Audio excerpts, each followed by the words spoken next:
अस्सलामुअलैकुम। मैं काजी हसनैन राही एक किसान का पुत्र।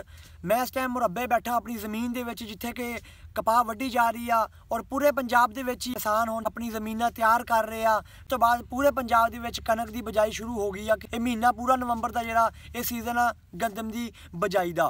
तो मैं अपने AC साहब नूं, DC साहब नूं और हुकूमत पंजाब नूं और गुजारिश करांगा कि जिस तरीके नाल तुसीं एक्शन लिया वा कि किसान जिहड़े ने वो अपना झोने की पराली साड़ के धुआं आलूदगी ना पैदा करन, समोग जिहदे नाल ना पैदा होवे, ते एक्शन लिया। बहुत अच्छा तुहाडा एक्शन सी, माशाअल्लाह किसानां ने इहनूं एप्रीशिएट किया। इस तरीके नाल ही सानूं एक बारी फिर शुक्रिया करन दा और एप्रीशिएट करन दा मौका फराहम किया जाए। निगरान हुकूमत, DC साहब, AC साहब, इन्हां तमाम हज़रात नूं जिहड़े मुतलका अदारे ने उन्हां नूं गुजारिश आ कि हुण गंदमां दी कणकां दी बजाई शुरू आ।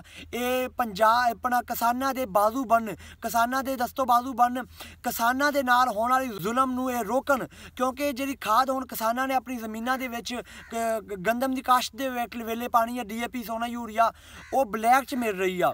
तो मैं गुजारिश करांगे DC साहब नूं, AC साहब नूं, निगरान हुकूमत पंजाब नूं गुजारिश करांगा कि खाद जिहड़ी तुसीं रेट तय कीता वा उस तहत सानूं मिलनी चाहिदी। जिहड़े ब्लैकी ने उन्हां नूं करार वाकई सज़ा होवे, उन्हां नूं जुर्माने कीते जाण ताकि गरीब किसान इस खाद की वजह तो अपनी फसल ना बीजन तो ना रह जाए किते।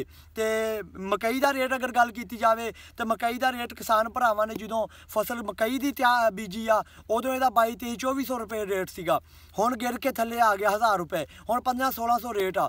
मैनू दसो निगरान हुकूमत साहब, निगरान हुकूमत मैनू जरा दसो हुण किसान भरा किधर जान जिन्हां ने गरीबां ने धार टूवल चला के, धार खादां लैके, धार बी लैके, सारा कुछ धार लैके उन्होंने बीजिया, उन्होंने खर्चे भी नहीं पूरे होने। किसानां ने जुल्म ना करो। पूरे पंजाब के जिहड़े किसान ने उन्होंने रिलीफ दिता जाए, उन्होंने फुल सपोर्ट की जाए। मुल्क इंशाअल्लाह ताला तरक्की करेगा, मुल्क मुस्तहकम होएगा।